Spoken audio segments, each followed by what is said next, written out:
Well, take a look here behind me. We are on North Liberty Street, and we were responding to the fire that broke out around 2 o'clock this afternoon. We do know that there are no injuries, but JFRD is still on scene, and as soon as we learn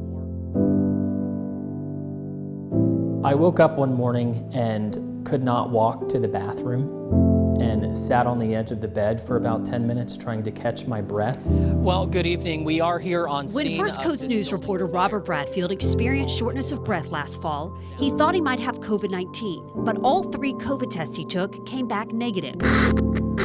A plane crash claiming the life of the pilot. We are told the Florida Highway Patrol is investigating. It was a live shot near the end of September that I could not catch my breath, and I was physically, I couldn't do it. A pilot dying in a plane crash just north of Hilliard in Nassau County. And it was actually our boss, our news director, called me and said, "You don't look well. Have you been to the doctors? Have you called the doctors?" I guess I didn't want the inconvenience of going to the hospital and dealing with that and then being an inconvenience at work as well. Robert, like many people, ignored warning signs. He attributed his 30-pound weight gain and the swelling in his legs to being less active during the pandemic. So I literally thought to myself, I can get over this. But on October 1st, he knew he needed help. And good evening. We are following that breaking news. We do know that there are no injuries, but JFRD is still on scene, and as soon as we learn more.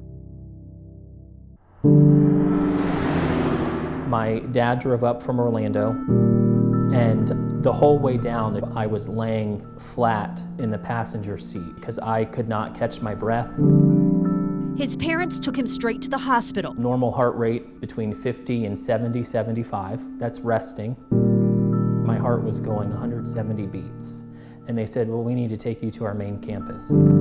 He was rushed to Advent Health Orlando. There were some periods in the hospital where it certainly was touch and go.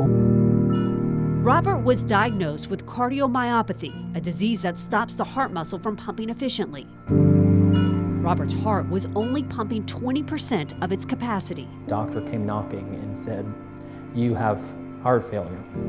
And as a 33-year-old, you never think of that.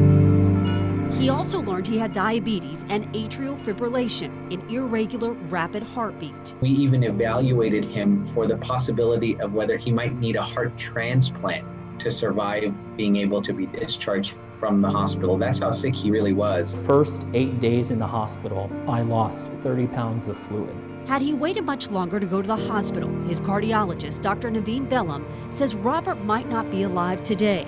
A stroke or heart attack was imminent. I really hate to say if he had put it off for even potentially a few more weeks or a few more months, he could have been in an unrecoverable state. I did not believe in my wildest dreams that that would be a diagnosis that I would be given.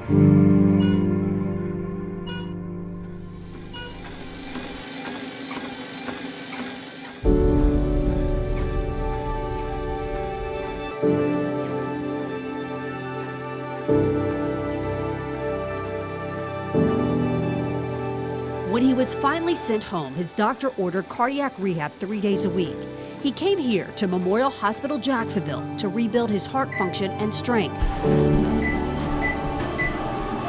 working his way up to being able to run again.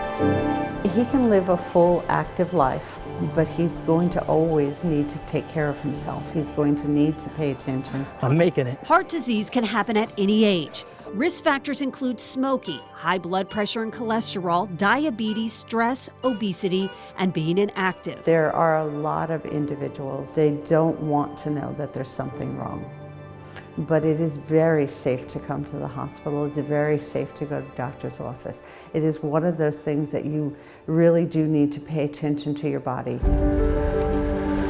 After a 3-week hospital stay and a nearly 5-month leave of absence from work, Robert was finally able to return to First Coast News in February. You don't take life for granted anymore, because when you're sitting there in the hospital room thinking, do I need to plan my own funeral, or who's going to be invited to my funeral? What are they going to say? Your mind goes there, but you don't want it to. We've got a heart rate of 137 right now. His heart once weakened. When you are allowed to wake up each morning, you know that he has had a hand in that. Now grateful and healing. I wanted to share my story to let people know that there's got to be other people out there that may be in my position. If they don't do something now, then the alternative is not being here.